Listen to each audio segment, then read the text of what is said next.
Welcome back to the podcast, everyone. I'm Alex, and today we are diving into a cultural topic that I am ridiculously, absurdly excited to talk about. How are you feeling today, Sophia? Hey everyone, I'm Sophia. And honestly, Alex, if you're this excited, it must mean we're going deep into something truly legendary. Let me guess. Does today's topic involve epic historical figures, intense cultural traditions, and maybe a generous splash of Taiwanese folk magic? You hit the nail right on the head, Sophia.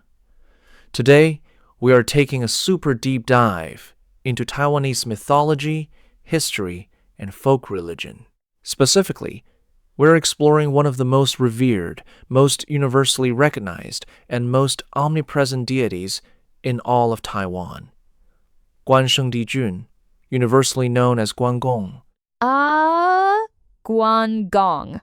Seriously, if you've spent even 5 minutes walking down any vibrant street in Taiwan, you have definitely seen his image. He's that imposing, regal figure with the sweeping long black beard, the distinctive reddish face, and that incredibly fierce, majestic demeanor. But Alex, for our listeners tuning in from around the world who might not be super familiar with ancient Chinese history, who was he originally? Like, way before he was worshipped as a god on an altar? Well, that is honestly the coolest part of the whole story. Guan Gong wasn't just a mythical creature born out of fairy tale folklore. He was a real, living, breathing historical general during the Three Kingdoms period, about 1800 years ago. He was a general serving the state of Shuhan, and he became legendary across the land for his extraordinary bravery in battle and his completely unwavering loyalty to his sworn brother, Liu Bei. Right, so he literally started out as a mortal human warrior on the battlefield. But over many centuries after his death, he went through this astonishing, unbelievable apotheosis. Oh, speaking of which, apotheosis, apotheosis, that is an absolute gem of a vocabulary word for our language learners today. Apotheosis means the elevation of a human being to divine status, or basically, deification. Let me spell that again because it's a great SAT word. apotheosis, apotheosis. Ooh, nice vocabulary drop, Sophia. Look at you bringing out the big words today. And yeah, his apotheosis was truly monumental. Over hundreds and hundreds of years, Chinese emperors from different dynasties, Taoist grandmasters, Confucian scholars, and Buddhist monks all kept bestowing higher and higher honorary titles upon him. Eventually, he bridged Confucianism, Buddhism, and Taoism, transforming into an all-powerful, all-around protector in Taiwanese folk belief today. Which brings us to a super fascinating question that I've always wondered about. Why do Taiwanese people pray to Guan Gong for literally everything in their daily lives? Seriously. If you look around Taiwan, you'll see tech CEOs in designer suits, street food vendors at night markets, high-ranking police detectives, and anxious high school students all kneeling down and praying to the exact same deity. How did one god end up with such a crazy, diverse portfolio? It really is mind-blowing when you think about it. First off, Guan Gong is widely worshipped as the martial god of wealth, or Wu Cai Shen in Mandarin. Now, you might be asking, why would a battle-hardened general be a god of money and business? Legend has it that Guan Gong was not only a brilliant military strategist on the battlefield, but he was also a complete genius at finance and bookkeeping. He is actually credited in folk tradition with inventing a traditional double-entry bookkeeping ledger called the Ri Qing Bu, which translates to the Daily Clear Ledger. Wait, hold on a second. Are you telling me that a legendary spear-wielding battlefield general was also a certified public accountant? Pretty much. Talk about the ultimate multitasker, right? I can defeat 10,000 enemy troops in the morning and balance your company's financial spreadsheets by afternoon. But joking aside, modern merchants and business owners value Guan Gong because he symbolizes the absolute peak of righteousness and integrity. what is known in Chinese as 信义, or trust, honor, and loyalty. In the business world, keeping your word, honoring contracts, and maintaining trust with your partners is everything. That's why tech giants, traditional manufacturers, service industries, and corner retail shops all display a Guan Gong statue in their lobby to attract prosperity and guarantee fair, honest dealings. That makes so much sense. In business, reputation is currency. So having Guan Gong watch over your store is like a badge of moral honor. Now, speaking of spiritual protection, in Taiwan, everyday people also lovingly refer to Guan Gong as Enju Gong, right? What does that term actually mean when you translate it? Enju Gong translates roughly to the Lord of Grace, or the Savior Lord. People use this affectionate term because they view Guan Gong as a compassionate, powerful savior who intervenes to protect people from personal suffering, illness, and unexpected disasters. The most famous example of this in Taiwan is the world-renowned Xingtian Temple in central Taipei, as well as its sister temples in Sangsha and Beitu. They are primary sanctuaries specifically dedicated to Enju Gong. Oh, Xingtian Temple. I absolutely adore that place. But you know, Alex, Xingtian Temple is so amazingly unique compared to almost any other traditional temple you visit in Asia. I mean, when you step inside the gates of Xingtian Temple, there is no thick, suffocating smoke from burning incense paper, there are no heavy meat offerings laid out on tables, and they don't even have those massive, traditional bronze incense burners outside emitting clouds of ash. Exactly. Xingtian Temple underwent a massive radical green revolution years ago. They officially banned burning ghost money, also known as joss paper, and eliminated traditional stick incense entirely to protect the environment, reduce air pollution, and protect public health. They actively promote the spiritual philosophy that a pure, sincere heart and moral conduct are the best possible offerings you can give to the gods. I love that so much. It's such an inspiring blend of ancient spiritual faith and progressive modern environmental awareness. And we simply cannot talk about Xingtian Temple without talking about the iconic blue-robed elder ladies, the dedicated volunteers who perform the Shoujing ritual. Oh, absolutely. The Shoujing service is an iconic part of Taiwanese urban life. Shoujing, written in pinyin as Shoujing, literally translates to receiving or gathering the startled spirit. It's a traditional calming ritual designed to restore a person's inner peace when they've experienced a sudden fright, severe emotional shock, high stress, or persistent insomnia. These elderly volunteer grandmothers, dressed in distinctive navy blue robes, hold a single line of light incense and gently wave it around your body while silently reciting prayers to Enju Gong.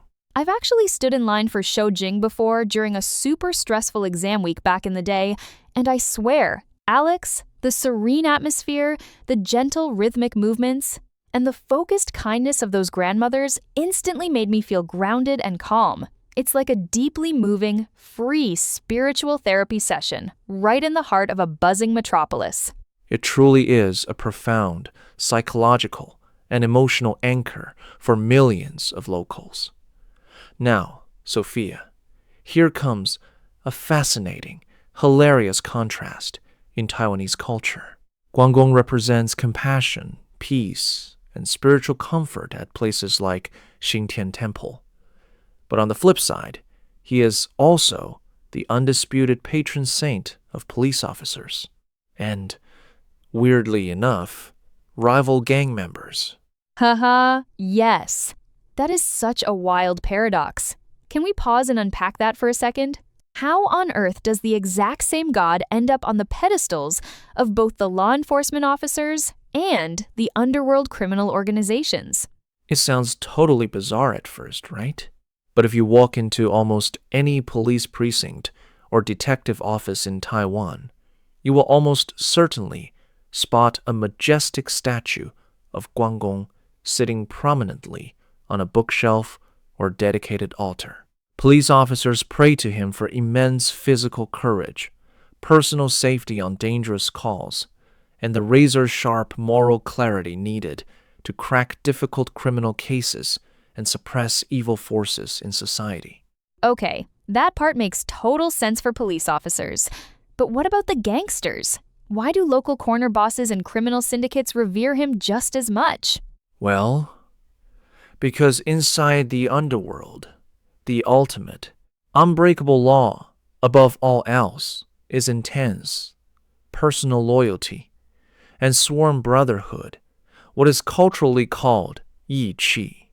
Even though police, detectives, and underworld criminals stand on completely opposite sides of the plea, law, both sides deeply, intensely respect Guan Gong's legendary commitment to justice, honor, and brotherhood. Neither side wants a partner who will betray them. So, Guan Gong becomes the ultimate moral arbiter for both sides of the street. It's a completely unique cultural dynamic that you rarely see anywhere else in the world. Wow, that is mind-blowing. So, whether you carry a police badge or sports gang tattoos, you're both swearing loyalty under the watchful eyes of Guan Gong. Oh, and speaking of versatility, don't forget students. Isn't Guan Gong also worshipped as a grand patron of education and academics? Oh, you know it. In the rich tradition of Confucianism, Guan Gong is elevated to the status of Wenheng Dijun, making him one of the 5 gods of literature and academics, alongside Wencheng Dijun and Kui Xing. Right before big, nerve-wracking national college entrance exams or civil service tests, thousands of students rush to Guan Gong temples to lay out their exam hall tickets, pray for laser-focused concentration, and ask for a little divine boost to get top scores. So, let me get this straight. He covers corporate finance, business integrity, mental health and soul soothing, law enforcement, brotherhood honor, and academic exam prep. He really is the ultimate, all-powerful, all-around superstar deity. He really is. Now, Sophia, let's pivot and talk about some of the high-energy, explosive, and visually mind-blowing cultural festivals associated with Guan Gong in Taiwan.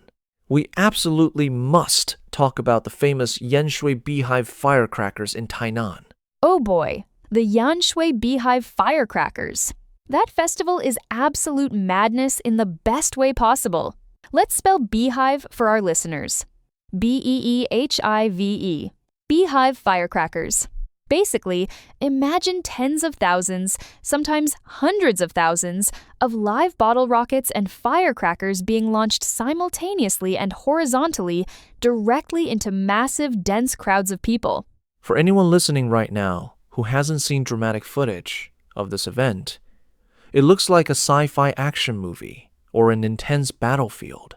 Thrill seekers and devoted pilgrims from all over the globe put on heavy-duty motorcycle helmets, thick fireproof turnout gear, multiple layers of heavy denim, and thick leather gloves, and they stand directly in front of these towering wooden structures, packed with thousands of live fireworks pointing straight at them. How on earth did this wild tradition even start, Sophia? It actually dates all the way back to the late 19th century, during the Qing dynasty. The Yanshui region was suffering from a terrifying, devastating cholera epidemic that was wiping out entire families. Desperate for a miracle, the local residents turned to Guan Gong at the Yanshui Temple. On the night of the Lantern Festival, they invited Guan Gong's divine sedan chair out to parade through every alleyway, constantly detonating mountain loads of loud, sulfur-heavy firecrackers along the route to scare off evil spirits, cleanse the air, and drive out the pestilence. Miraculously, shortly after the grand procession ended, the plague completely vanished. So, what started out as an emergency historical quarantine ritual evolved over a century into one of the most famous, adrenaline-pumping cultural festivals on planet Earth. Today, getting hit directly by those flying firecrackers isn't seen as dangerous misfortune. It's viewed as a literal baptism of fire that burns away your bad luck from the past year and showers you with explosive good. Fortune for the year ahead. Absolutely. The louder and closer you get, the luckier your year is going to be. And speaking of massive cultural celebrations, we also have to mention the grand festivities surrounding Guan Gong's official birthday, which falls on the 24th day of the 6th lunar month every year. In places like Daxi in Taoyuan, the historic Puji Temple leads a massive week-long street celebration that the local residents lovingly call Daxi's Second New Year. Daxi's Second New Year. I love that phrase. It highlights just how important it is to the community. The entire historic old town comes alive with traditional performance troupes, massive 10-foot-tall wooden god puppets called Shenjiang, marching down narrow streets, traditional brass bands, and thousands of cheering onlookers. It's so culturally rich that it's officially listed as an intangible cultural heritage asset of Taiwan. It's an incredible spectacle. Now, Sophia, I know how much you love deep cultural trivia, hidden details, and quirky local facts.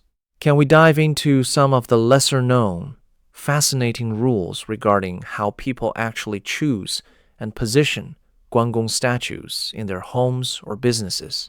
Because, believe it or not, the posture of the statue matters immensely. Ooh, yes! Tell me everything. I've noticed that some statues show Guan Gong sitting down quietly holding a book, while other statues have him standing up aggressively holding a massive dragon spear. What is the symbolic difference between a standing Guan Gong and a seated Guan Gong? This is where spatial aesthetics and spiritual symbolism intersect in a really cool way. A standing Guan Gong statue holding his legendary heavy weapon, the Green Dragon Crescent Blade, or Qing Long Yan Yue Dao, represents the martial Guan Gong, or Wu Guan Gong. This dynamic, aggressive posture symbolizes decisive action, swift execution, fierce protection against negative energy, and active wealth expansion.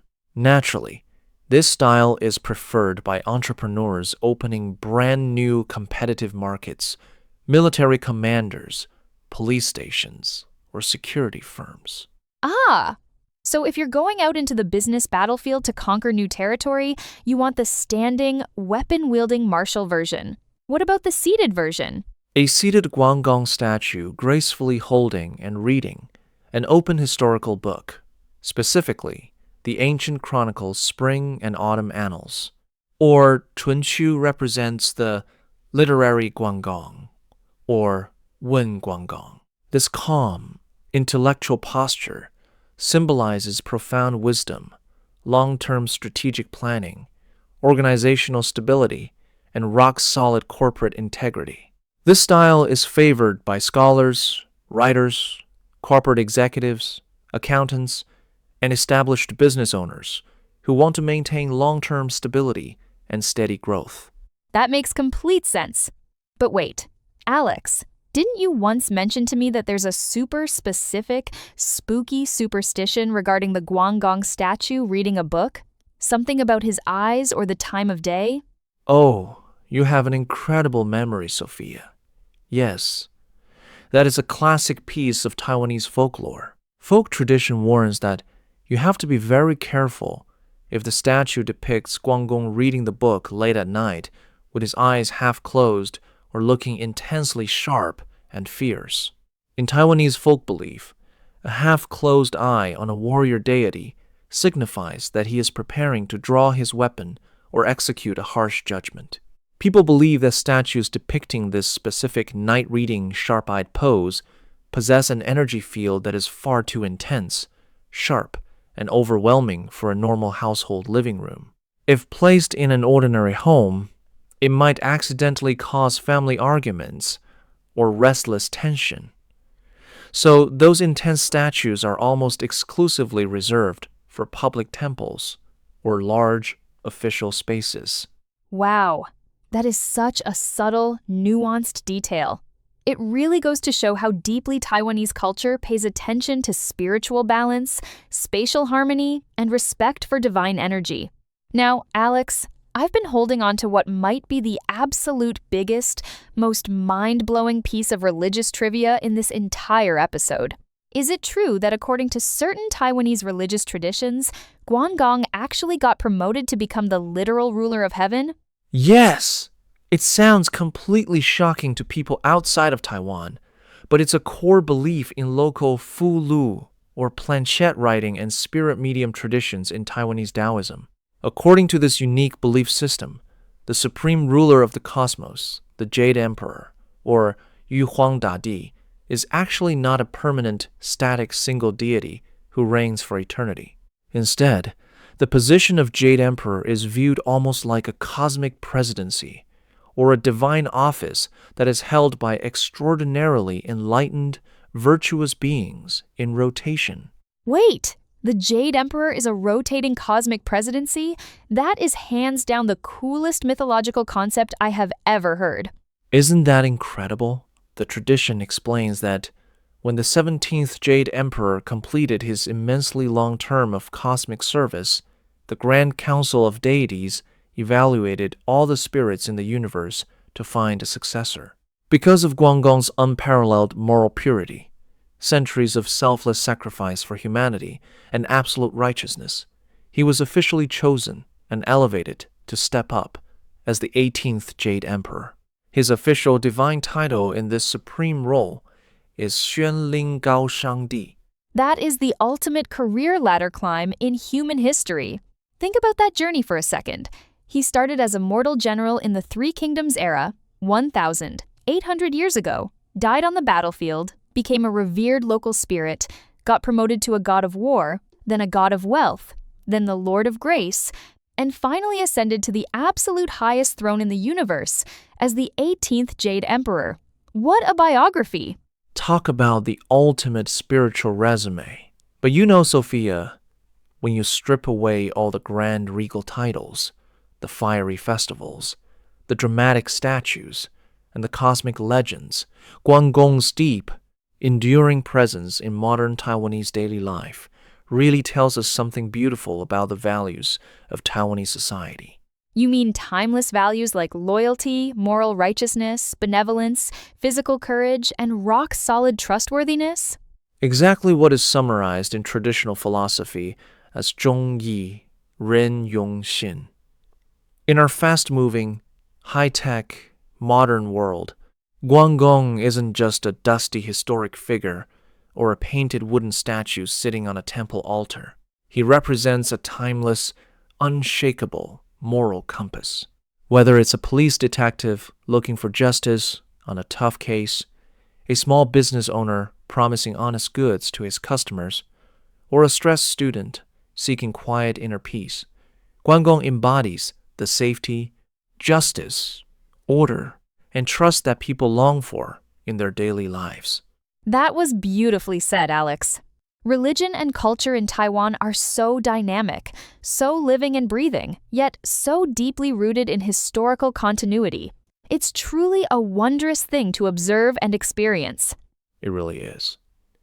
Well, everyone, that brings us to the end of our deep dive into the magnificent, fascinating faith universe of Guan Gong in Taiwan. We truly hope you enjoyed exploring the rich history, the fun vocabulary, the cool trivia, and the deep cultural context behind this legendary deity. If you learned some awesome new English words and phrases today, or if you gained a brand new appreciation for the rich tapestry of Taiwanese culture, please don't forget to share this episode with your friends, family, and fellow language learners. Thank you so much for hanging out with us today. Until next time, stay curious, keep learning, and keep exploring the wonderful world around you. Bye, everyone. See you in the very next episode.